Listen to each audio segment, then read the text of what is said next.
പ്രളയക്കെടുതി സൃഷ്ടിച്ച മുറിവുണക്കാൻ ഓണം മരുന്നാക്കുകയാണ് കേരളം. തിരുവോണമായ നാളെ സംസ്ഥാനത്തെ ദുരിതാശ്വാസ ക്യാമ്പുകളിൽ ഓണാഘോഷം സംഘടിപ്പിക്കും. പ്രളയം എല്ലാം കവർന്നെടുത്തവർക്ക് സർക്കാരും സന്നദ്ധ സംഘടനകളും ചേർന്നാണ് ഓണം ഒരുക്കുന്നത്.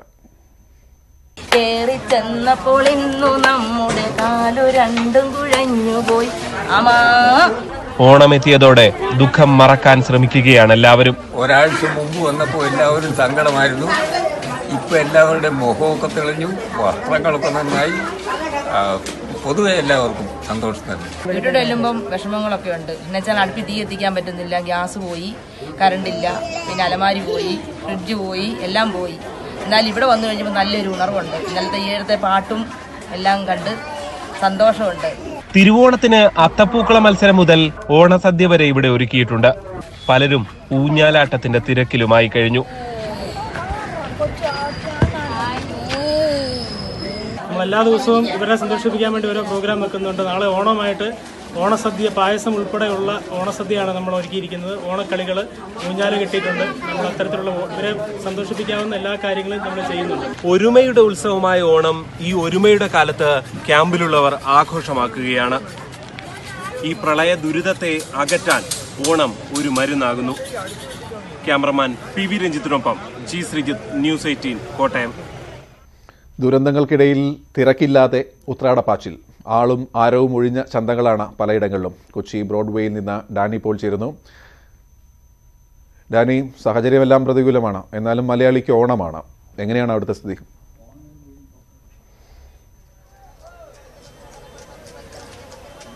ഗോപി, ഉത്രാടപ്പാച്ചിൽ രാവിലെ നമ്മൾ കാണുന്ന ദൃശ്യങ്ങളിൽ പലതും തന്നെ തിരക്ക് ഒഴിഞ്ഞു നിന്നിരുന്നു. പക്ഷേ അതിജീവനത്തിന് ഓണമല്ലാതെ മറ്റേത് അവസരമാണ് മലയാളി തിരഞ്ഞെടുക്കുക? അതിൻ്റെ ഒരു നേർചിത്രമാണ് ഇപ്പോൾ വൈകുന്നേരത്തോടുകൂടി നമ്മൾ ബ്രോഡ്വേയിൽ കാണാൻ കഴിയുന്നത്. കാരണം വലിയ തിരക്കായി ആ ബ്രോഡ്വേയിലേക്ക് വലിയ തിരക്ക് അനുഭവപ്പെട്ടു തുടങ്ങിയിരിക്കുന്നു.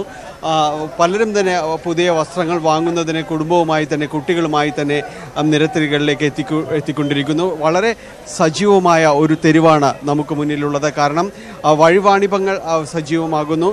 നേരത്തെയും പലരോട് നമ്മൾ സംസാരിക്കുമ്പോഴും കുട്ടികൾക്ക് വേണ്ടിയെങ്കിലും ഓണം ചെറിയ രീതിയിൽ, അതിൻ്റെ ഒരു ചെറിയ രീതിയിലെങ്കിലും ആഘോഷിച്ച് പോകണം എന്നുള്ളൊരു കാര്യത്തോടു കൂടിയാണ് പലരും തന്നെ ഇവിടേക്ക് എത്തുന്നത്. അതിൻ്റെ ഒരു സജീവത ഈ നിരത്തുകളിലെല്ലാം തന്നെ വളരെ പ്രകടവുമാണ്. അതുകൊണ്ട് തന്നെ പലരും തന്നെ കൂട്ടമായിട്ട് തന്നെ ഈ വിപണികളിലേക്ക് എത്തുന്നുണ്ട്.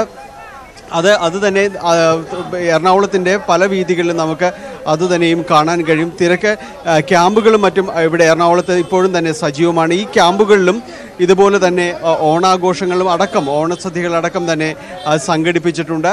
പക്ഷേ കൂടുതലായും ഇപ്പോൾ ഈ ഓണം എത്രത്തോളം അതിൻ്റെ ആഘോഷങ്ങളിലേക്ക് എത്തും, എത്ര കണ്ട് ഇതിൽ ആഘോഷങ്ങളിൽ ജനങ്ങൾ പങ്കെടുക്കുമെന്നത് വലിയൊരു സംശയമായിരുന്നു. പക്ഷേ ആ ധാരണകളെല്ലാം തന്നെ ഇപ്പോൾ മാറിയിരിക്കുന്നു ഒരു പരിധി വരെയെങ്കിലും. കാരണം കുട്ടികൾക്ക് വേണ്ടിയെങ്കിലും ഇത് ആഘോഷിക്കപ്പെടേണ്ട രീതിയിലേക്ക്, അല്ലായെങ്കിൽ അത് ഇപ്പോഴുള്ള ഒരു അവസ്ഥ അത് മറികടക്കേണ്ടതാണ് എന്നുള്ളൊരു ചിന്തകൾ പങ്കുവെച്ചുകൊണ്ട് തന്നെയാണ് പലരും തന്നെ വിപണിയിലേക്ക് എത്തുന്നത്.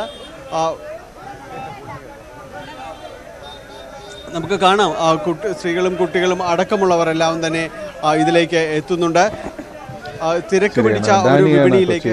ഈ ദൃശ്യങ്ങൾ നമ്മളോട് പറഞ്ഞു തരുന്നത് രാവിലെ തിരക്കുണ്ടായിരുന്നില്ല, പക്ഷേ മലയാളി അതിജീവനത്തിന് വലിയ മരുന്നായി ഓണത്തെ എടുക്കുന്നു. പ്രളയക്കെടുതിയുടെ പശ്ചാത്തലത്തിൽ തിരക്കൊഴിഞ്ഞ ഓണവിപണിയാണ് സംസ്ഥാനത്ത് പലയിടത്തും. പക്ഷേ വ്യത്യസ്തമായ കാഴ്ചയാണ് തിരുവനന്തപുരത്തേത്. മുൻവർഷത്തെ തിരക്കില്ലായെങ്കിലും തിരുവനന്തപുരത്തെ ഓണവിപണി സജീവമാണ്. ഉത്രാട ദിനത്തിലെ പതിവ് തിരക്കില്ലെങ്കിലും തിരുവനന്തപുരത്തെ ചാല മാർക്കറ്റ് സജീവമാണ്. മറ്റു ജില്ലകളിൽ നിന്നും വ്യത്യസ്തമായ കാഴ്ചയാണ് തിരുവനന്തപുരത്തേത്. പക്ഷേ പഴയ കച്ചവടമില്ലെന്ന് കച്ചവടക്കാർ തന്നെ പറയുന്നു.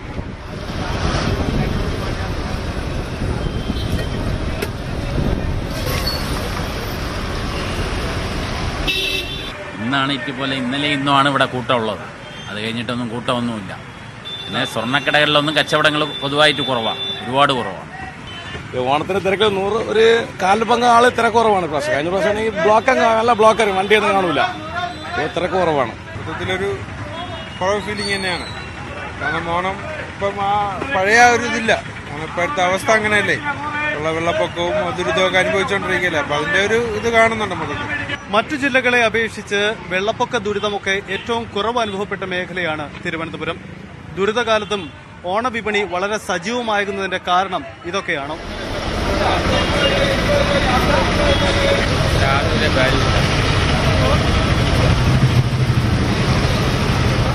ഓണമെന്ന് പറയാൻ ഭയങ്കര ദുരിതം തന്നെ, വലിയ സന്തോഷമൊന്നുമില്ല. നമ്മളെ പോലെയുള്ള മനുഷ്യരെ എവിടെയെല്ലാം ദുരിതം എത്ര അനുഭവിച്ച് കൊച്ചുമക്കൾ പട്ടിണിയും പാനയില്ലാതെ നമ്മൾ ഇറക്കണ പങ്ക് അവർക്ക് കൊടുത്ത് വിട്ടിട്ടുണ്ട്. ഭയങ്കര സങ്കടം തന്നെ. ഓണമൊന്നും വലിയ ആഡംബരമൊന്നുമില്ല. നമുക്കും വലിയ ഓണമൊന്നും വലുതായിട്ടില്ല. അവരോ പങ്കില് നമ്മളും പങ്ക് ചേരുകയാണ്. കാരണം നമ്മളും വലിയ ഓണമൊന്നും ഇല്ല. പിന്നെ പൊടി കൊച്ചുങ്ങൾക്ക് ഇത്തിരി എന്തെങ്കിലും വാങ്ങിച്ച് കൊടുക്കണം. അതിനെ കരുതി ഞങ്ങൾ സിറ്റിയിലോട്ടൊന്ന് ഇറങ്ങിയതാണ്. ഓണം അങ്ങനെ നല്ലതായിട്ട് പോവേണ്ട. ഇപ്പം നമുക്ക് എന്താന്ന് ഓണം ഓണം ഉണ്ടാവും. വെള്ളപ്പൊക്കമായിട്ട് നമുക്ക് വല്ല ഓണം ഉണ്ടാവും. പിന്നെ അതാ അങ്ങനെ അങ്ങ് പോകണം. ഓണം വലുതായിട്ടൊന്നും ആഘോഷിക്കാൻ ഒക്കില്ലല്ലോ. നമ്മളെ ജനങ്ങളല്ലേ എല്ലാം വെള്ളത്തിലും ദുരിതത്തിലും കിടക്കുന്ന, പിന്നെ എങ്ങനെയാ വലുതായിട്ട് ആഘോഷിക്കുക? പ്രസിദ്ധമാണ് ചാലയിലെ പൂവിപണി. പക്ഷേ ഇത്തവണ വ്യത്യസ്തമായ കാഴ്ചയാണ്. ഓഫീസുകളും മറ്റ് സ്ഥാപനങ്ങളും ഒക്കെ ഓണാഘോഷം ഒഴിവാക്കിയതോടെ പൂവിപണി പൂർണ്ണമായി ഇടിഞ്ഞു.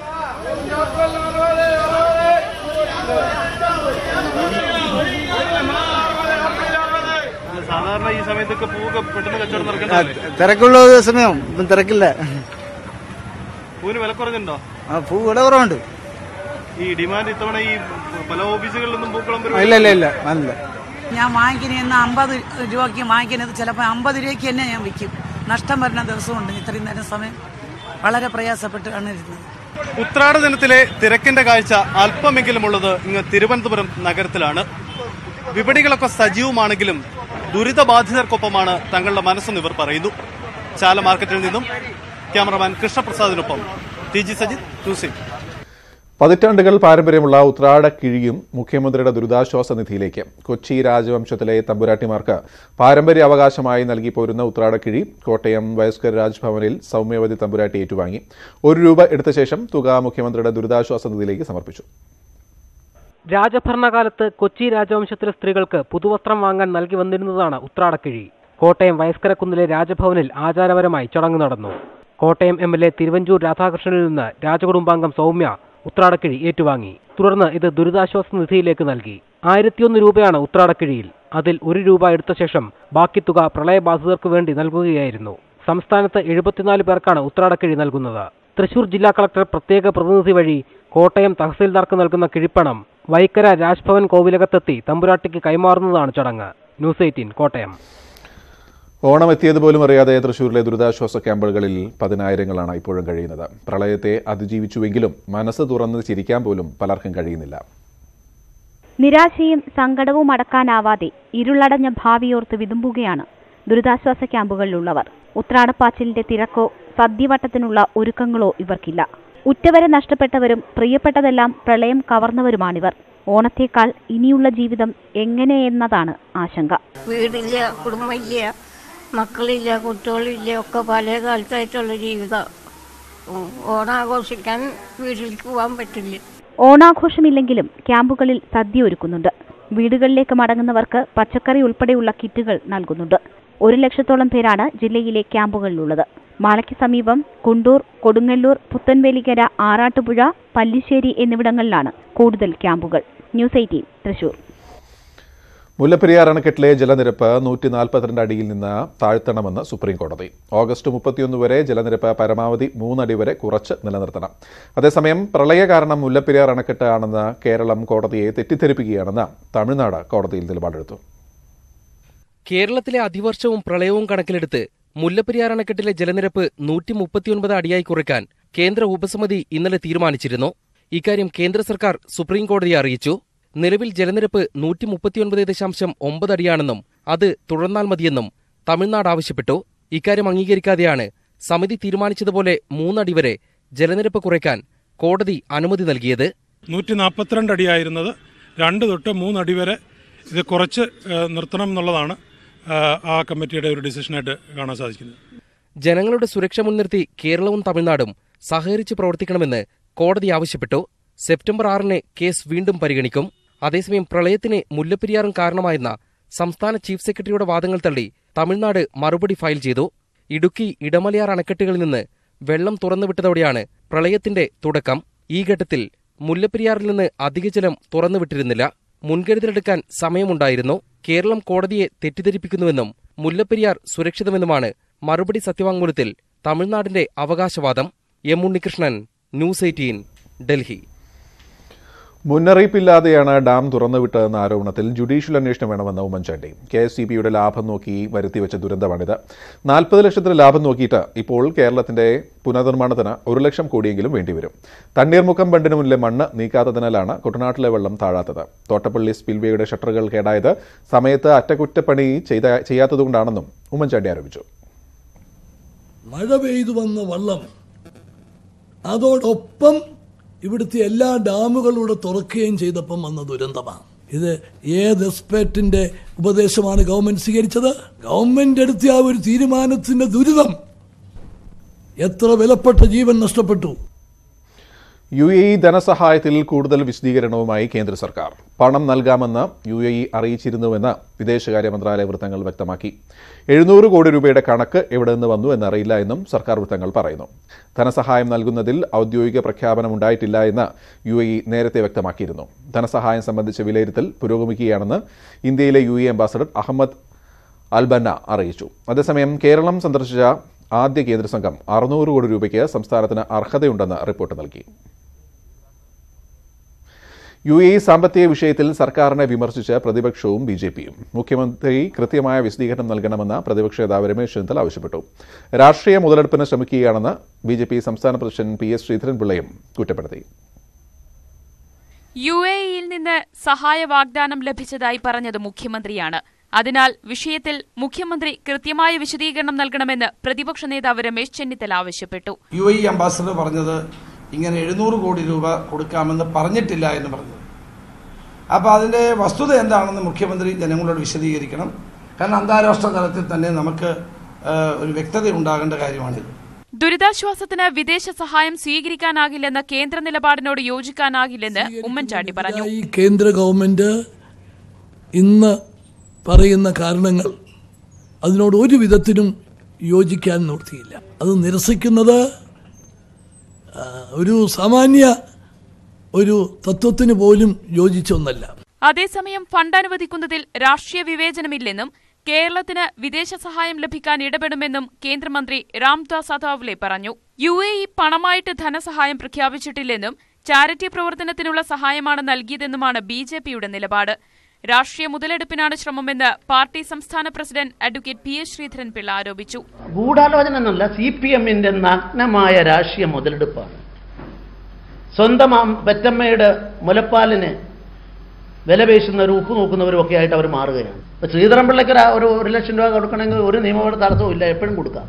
മറ്റേ നിയമം ഉണ്ടാക്കി വെച്ചിരിക്കുന്നത് കേരള മുഖ്യമന്ത്രിക്ക് പോയിട്ട് അങ്ങനെ എനിക്ക് തരണമെന്ന് ആവശ്യപ്പെടാനോ നെഗോഷിയേറ്റ് ചെയ്യാൻ അവകാശമില്ല. വിവിധ ബ്യൂറോകൾക്കൊപ്പം ന്യൂസ് ഡെസ്ക്, ന്യൂസ് 18. കേരളത്തിലെ പ്രളയ ദുരിതാശ്വാസ പ്രവർത്തനങ്ങൾക്ക് വേണ്ടി പ്രധാനമന്ത്രിയുടെ ദുരിതാശ്വാസ നിധിയിലേക്ക് ലഭിക്കുന്ന ധനസഹായം അതേ ആവശ്യത്തിന് തന്നെ ഉപയോഗിക്കണമെന്ന് KC വേണുഗോപാൽ MP. ഇക്കാര്യം ഉന്നയിച്ച് KC വേണുഗോപാൽ പ്രധാനമന്ത്രിക്ക് കത്തയച്ചു. ഇതിനായി പ്രത്യേകം വ്യവസ്ഥ ചെയ്യണം. സംസ്ഥാനത്തെ നഷ്ടം വിലയിരുത്താൻ പ്രത്യേക സംഘത്തിന് രൂപം നൽകണമെന്നും കത്തിൽ ആവശ്യപ്പെടുന്നു. പ്രളയക്കെടുതിയിൽപ്പെട്ടവർക്കായി മുഖ്യമന്ത്രിയുടെ ദുരിതാശ്വാസ നിധിയിലേക്ക് പണം സമാഹരിക്കുന്നതിനായി ധനവകുപ്പ് നവകേരള എന്ന പേരിൽ ലോട്ടറി പുറത്തിറക്കി. 250 രൂപയാണ് ടിക്കറ്റ് വില. 100 കോടി രൂപ സമാഹരിക്കാനാണ് ലക്ഷ്യമിടുന്നതെന്ന് ധനമന്ത്രി തോമസ് ഐസക് ആലപ്പുഴയിൽ പറഞ്ഞു. മുഖ്യമന്ത്രി ദുരിതാശ്വാസ നിധിയിലേക്ക് പണം സ്വരൂപിക്കുന്നതിന് വേണ്ടി പ്രത്യേക ലോട്ടറി ആശ്വാസ് നടത്താൻ തീരുമാനിച്ചിരിക്കുകയാണ്. 250 രൂപയാണ് ടിക്കറ്റ് വില. 1 ലക്ഷം രൂപയുടെ എത്ര സീരീസ് ഉണ്ടാവും അത്രയും ഒന്നാം സമ്മാനമുണ്ട്. പക്ഷെ 1,05,000 രൂപയുടെ സമ്മാനങ്ങളുണ്ട്. പ്രളയബാധിതർക്ക് നൽകാൻ സൗജന്യ നിരക്കിൽ കൂടുതൽ അരിയും ധാന്യങ്ങളും ആവശ്യപ്പെട്ട് കേരളം കേന്ദ്രത്തിന് കത്തയച്ചു. 60,455 മെട്രിക് ടൺ അരിയും 19,091 മെട്രിക് ടൺ ധാന്യങ്ങളും അനുവദിക്കണം എന്നാണ് ആവശ്യം. നേരത്തെ അനുവദിച്ച 89,540 മെട്രിക് ടൺ അരിക്ക് പുറമെയാണിത്. എന്നാൽ ഈ അരി വിഹിതം സൗജന്യമാക്കണമെന്ന് സംസ്ഥാനത്തിന്റെ ആവശ്യം നടപ്പായിട്ടില്ല. ആദ്യം അനുവദിച്ച അരിക്ക് ഇപ്പോൾ വില ഈടാക്കിയില്ലെങ്കിലും പിന്നീട് കിലോയ്ക്ക് 25 രൂപ നൽകണം എന്നാണ് കേന്ദ്രത്തിന്റെ നിലപാട്. ദുരിതാശ്വാസ ക്യാമ്പിലെ സാധനങ്ങൾ കടത്താൻ ശ്രമിച്ച റവന്യൂ ജീവനക്കാർ അറസ്റ്റിൽ. പനമരം വില്ലേജ് ഓഫീസ് ജീവനക്കാരനായ സിനീഷ് തോമസ്, ദിനേശ് എന്നിവരാണ് പിടിയിലായത്. ക്യാമ്പിലേക്ക് ലഭിച്ച വസ്ത്രങ്ങളും ചെരുപ്പുകളും കടത്തുന്നതിനിടെ ക്യാമ്പിൽ കഴിയുന്നവർ തടഞ്ഞുവെക്കുകയായിരുന്നു. കോടതിയിൽ ഹാജരാക്കിയ പ്രതികളെ റിമാൻഡ് ചെയ്തു. വെള്ളപ്പൊക്കം മൂലം KSRTCക്ക് 30 കോടി രൂപയുടെ വരുമാന നഷ്ടമുണ്ടെന്ന് മന്ത്രി A.K. ശശീന്ദ്രൻ. 50 കോടി രൂപ സഹായം സർക്കാരിനോട് ആവശ്യപ്പെട്ടിട്ടുണ്ട്. 11 സ്റ്റേഷനുകൾ പൂർണ്ണമായും വെള്ളത്തിൽ മുങ്ങി. 200 ബസ്സുകൾക്ക് കേടുപാടുകളുണ്ടായി. ഓണക്കാലത്തെ യാത്രാനിരക്ക് ചൂഷണം ചെയ്യുന്ന സ്വകാര്യ വാഹനങ്ങൾക്കെതിരെ നടപടിയെടുക്കണമെന്നും മന്ത്രി വ്യക്തമാക്കി. പ്രളയത്തിൽ തകർന്ന പമ്പയിലും പരിസരങ്ങളിലും മണ്ഡലകാലത്തിനു വേണ്ടി താൽക്കാലിക സൗകര്യങ്ങൾ ഒരുക്കും. പമ്പയിൽ 2 ബെയിലി പാലം നിർമ്മിക്കാൻ സൈന്യത്തോട് സർക്കാർ ആവശ്യപ്പെട്ടു. റോഡ്, വൈദ്യുതി, കുടിവെള്ളം എന്നിവ ഉടൻ പുനഃസ്ഥാപിക്കും. പമ്പയുടെ തീരത്ത് ഇനി കോൺക്രീറ്റ് നിർമ്മാണങ്ങൾ അനുവദിക്കേണ്ടെന്നും ദേവസ്വം മന്ത്രി കടകംപള്ളി സുരേന്ദ്രന്റെ നേതൃത്വത്തിൽ ചേർന്ന യോഗത്തിൽ തീരുമാനിച്ചു. പമ്പയുടെ ഒഴുക്ക് പൂർവ്വസ്ഥിതിയിലാക്കുന്നതടക്കമുള്ള സമഗ്ര പദ്ധതിക്കാണ് അവലോകന യോഗം രൂപം നൽകിയത്. മണ്ഡലകാലം ആരംഭിക്കാൻ മാസങ്ങൾ മാത്രം ശേഷിക്കെ പുനർനിർമ്മാണ നടപടികളെല്ലാം വേഗത്തിലാക്കും. നിലയ്ക്കൽ നിന്ന് പമ്പയിലേക്കുള്ള റോഡും കുടിവെള്ള പൈപ്പുകളും വൈദ്യുതി സംവിധാനങ്ങളുമെല്ലാം പൂർവ്വസ്ഥിതിയിലാക്കും. ഗണപതി ക്ഷേത്രത്തെ ബന്ധിപ്പിക്കുന്ന 2 പാലങ്ങളും തകർന്ന സാഹചര്യത്തിൽ പമ്പയിൽ താൽക്കാലികമായി 2 പാലങ്ങൾ നിർമ്മിക്കും. 2 പാലങ്ങൾ നിർമ്മിച്ചു നൽകണമെന്ന് സർക്കാർ സൈന്യത്തോട് ആവശ്യപ്പെട്ടു. 2 പാലങ്ങളുടെ നിർമ്മാണ പ്രവർത്തനങ്ങൾ മിലിറ്ററി ഏറ്റെടുത്ത് പൂർത്തീകരിക്കും എന്ന് കരുതുകയാണ്. പ്രളയത്തിൽ തകർന്ന റോഡിന്റെ പുനർനിർമ്മാണം പൊതുമരാമത്ത് വകുപ്പ് ആരംഭിച്ചു. റോഡിലേക്ക് ചരിഞ്ഞ മരങ്ങൾ ഉടൻ വെട്ടിമാറ്റും. പമ്പയുടെ സ്വാഭാവികതയെ ബാധിക്കാതിരിക്കാൻ കോൺക്രീറ്റ് നിർമ്മാണങ്ങൾ പൂർണ്ണമായും ഒഴിവാക്കി താൽക്കാലിക ഷെഡുകൾ നിർമ്മിക്കാനാണ് പദ്ധതി. മന്ത്രിയുടെ അധ്യക്ഷതയിൽ നടന്ന യോഗത്തിൽ ദേവസ്വം ബോർഡ് പ്രസിഡന്റും അംഗങ്ങളും പങ്കെടുത്തു. ഇപ്പോഴെടുത്ത തീരുമാനങ്ങളെല്ലാം അടുത്ത മണ്ഡലകാലത്തിന് മുൻപ് പൂർത്തീകരിക്കുക എന്നുള്ളതാണ് സർക്കാരിന് മുന്നിലുള്ള പ്രധാന വെല്ലുവിളി. പമ്പയിൽ നിന്നും ക്യാമറാമാൻ മനുവിനൊപ്പം ഉമേഷ് ബാലകൃഷ്ണൻ, ന്യൂസ് 18. വനമന്ത്രി K. രാജുവിന്റെ വിദേശയാത്രയിൽ ഒപ്പമുണ്ടായിരുന്ന പേഴ്സണൽ സ്റ്റാഫിനെതിരെയും നടപടിയുണ്ടാകും. Additional private secretary G. ശ്രീകുമാറാണ് മന്ത്രിക്കൊപ്പം ജർമ്മനിയിൽ പോയത്. സെക്രട്ടേറിയറ്റ് ജീവനക്കാരനായ ശ്രീകുമാറിനെ സ്റ്റാഫിൽ നിന്ന് ഒഴിവാക്കണമെന്നാണ് ആവശ്യം. മന്ത്രി രാജുവിന്റെ പ്രളയകാലത്തെ ജർമ്മൻ ടൂറിൽ കൂടുതൽ നടപടിയുണ്ടായേക്കും. Additional private secretary G. ശ്രീകുമാറാണ് മന്ത്രിക്കൊപ്പം ജർമ്മനിയിൽ പോയത്. കേരള സെക്രട്ടേറിയറ്റ് സ്റ്റാഫ് അസോസിയേഷൻ മുൻ പ്രസിഡന്റാണ് ശ്രീകുമാർ. മന്ത്രിയുടെ വിദേശയാത്രയുടെ ആസൂത്രകനും ശ്രീകുമാറാണെന്ന വിലയിരുത്തലിലാണ് പാർട്ടി. ഇദ്ദേഹത്തിനെതിരെ കർശന നടപടി വേണമെന്നുള്ള ആവശ്യവുമുണ്ട്. മന്ത്രി രാജുവിനെതിരെയുള്ള നടപടി ശാസനയിൽ ഒതുങ്ങിയേക്കും. എന്നാൽ ശ്രീകുമാറിനെ സ്റ്റാഫിൽ നിന്ന് ഒഴിവാക്കണമെന്നാണ് ആവശ്യം. നേരത്തെ കേരള അഡ്മിനിസ്ട്രേറ്റീവ് സർവീസ് രൂപീകരിക്കാനുള്ള സർക്കാർ നീക്കത്തിനെതിരെ ശ്രീകുമാർ പാർട്ടി മുഖപത്രത്തിൽ ലേഖനമെഴുതിയതും വിവാദമായിരുന്നു. 28-ന് ചേരുന്ന എക്സിക്യൂട്ടീവ് യോഗത്തിൽ ഇക്കാര്യങ്ങളിൽ തീരുമാനമുണ്ടാകും. ഇതിനിടെ മന്ത്രി രാജുവിന്റെ വിദേശയാത്രയെയും ചീഫ് വിപ്പ് പദവി സ്വീകരിക്കാനുള്ള പാർട്ടി തീരുമാനത്തെയും പരിഹസിച്ച് പന്ന്യൻ രവീന്ദ്രന്റെ മകൻ രംഗത്തെത്തി. ചീഫ് വിപ്പും ചില വഴിവിട്ട ചിന്തകളും എന്ന പേരിൽ ഫേസ്ബുക്ക് പേജിലാണ് രൂപേഷ് പന്ന്യന്റെ വിമർശനം. മഴ പെയ്യും മുൻപേ ഒത്തുകിട്ടിയ അനുമതിയിൽ മഴ പെയ്ത് കലിതുള്ളി നിൽക്കുമ്പോൾ വിമാനം കയറി ജർമ്മനിയിലെത്തിയ മന്ത്രി.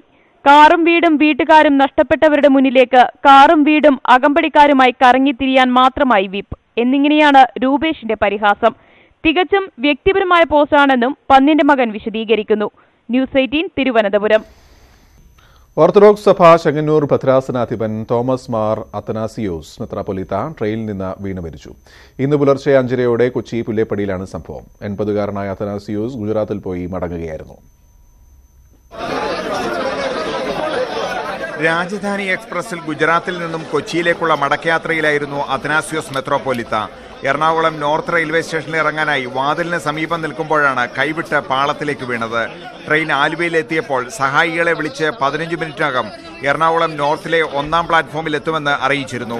കാറുമായി റെയിൽവേ സ്റ്റേഷനിലെത്തിയ സഹായികൾ വന്നു നോക്കുമ്പോൾ കമ്പാർട്ട്മെന്റിന്റെ വാതിക്കൽ പെട്ടികൾ മാത്രമായിരുന്നു ഉണ്ടായിരുന്നത്. തുടർന്ന് പോലീസിൽ വിവരമറിയിച്ച ശേഷം നടത്തിയ തെരച്ചിലിലാണ് പുല്ലേപ്പടി റെയിൽവേ പാളത്തിൽ മൃതദേഹം കണ്ടെത്തിയത്. ഇടതുകാലിലൂടെ ട്രെയിൻ കയറിയിറങ്ങിയ നിലയിലാണ്. തലയ്ക്ക് പിന്നിലും പരിക്കേറ്റിട്ടുണ്ട്. എറണാകുളം ജനറൽ ആശുപത്രിയിൽ ഇൻക്വസ്റ്റും പോസ്റ്റ്മോർട്ടം നടപടികളും പൂർത്തിയാക്കിയ ശേഷം ഭൗതിക ശരീരം എറണാകുളം സെന്റ് മേരീസ് ഓർത്തഡോക്സ് ദേവാലയത്തിൽ പൊതുദർശനത്തിന് വെച്ചു.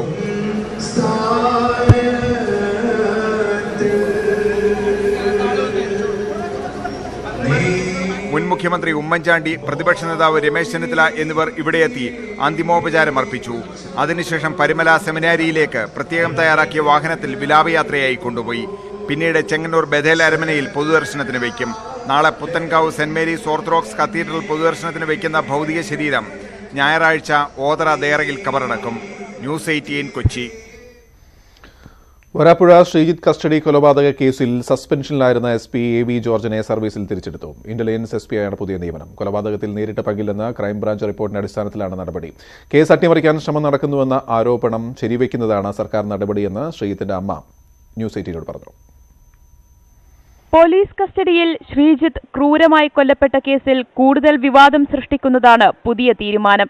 CPM പ്രാദേശിക നേതാക്കൾക്കടക്കം കൊലപാതകത്തിൽ പങ്കുണ്ടെന്നും പ്രതികളായ പോലീസുകാരെ AV ജോർജ് രക്ഷിക്കാൻ ശ്രമിച്ചു എന്നുമുള്ള ആരോപണങ്ങൾ നിലനിൽക്കെയാണ് തിരിച്ചെടുക്കൽ നടപടി.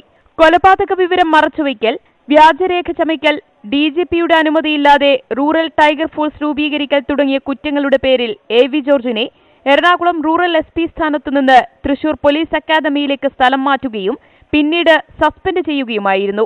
ക്രൈംബ്രാഞ്ച് IG ശ്രീജിത്തിന്റെ അന്വേഷണ റിപ്പോർട്ടിന്റെ അടിസ്ഥാനത്തിലായിരുന്നു നടപടികൾ. എന്നാൽ കൊലപാതകത്തിൽ നേരിട്ട് പങ്കില്ലെന്ന കണ്ടെത്തലിന്റെ അടിസ്ഥാനത്തിലാണ് സസ്പെൻഷൻ പിൻവലിച്ചുള്ള സർക്കാർ തീരുമാനം. എന്നാൽ ജോർജിനെതിരെയുള്ള വകുപ്പുതല അന്വേഷണം തുടരും.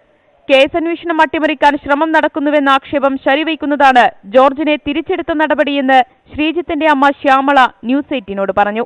സർക്കാർ അറിഞ്ഞുകൊണ്ട് തന്നെയാണ് ഇതിപ്പോ ഇങ്ങനെ ഒരു കടുങ്കൈ ഞങ്ങളോട് ചെയ്തേക്കണേ. ഇന്റലിജൻസ് SP സ്ഥാനത്ത് നിന്ന് സ്പർജൻ കുമാർ ഒഴിഞ്ഞതിന് പകരമായാണ് AV ജോർജിന്റെ നിയമനം. ന്യൂസ് 18 തിരുവനന്തപുരം. കണ്ണൂർ പിണറായിയിൽ മക്കളെയും മാതാപിതാക്കളെയും വിഷം കൊടുത്ത് കൊലപ്പെടുത്തിയ കേസിലെ പ്രതി സൗമ്യ ആത്മഹത്യ ചെയ്തു. വനിതാ സബ് ജയിലിലെ മരത്തിലാണ് സൗമ്യ തൂങ്ങി മരിച്ചത്. കേസിന്റെ വിചാരണ തുടരുന്നതിനിടെയാണ് ആത്മഹത്യ.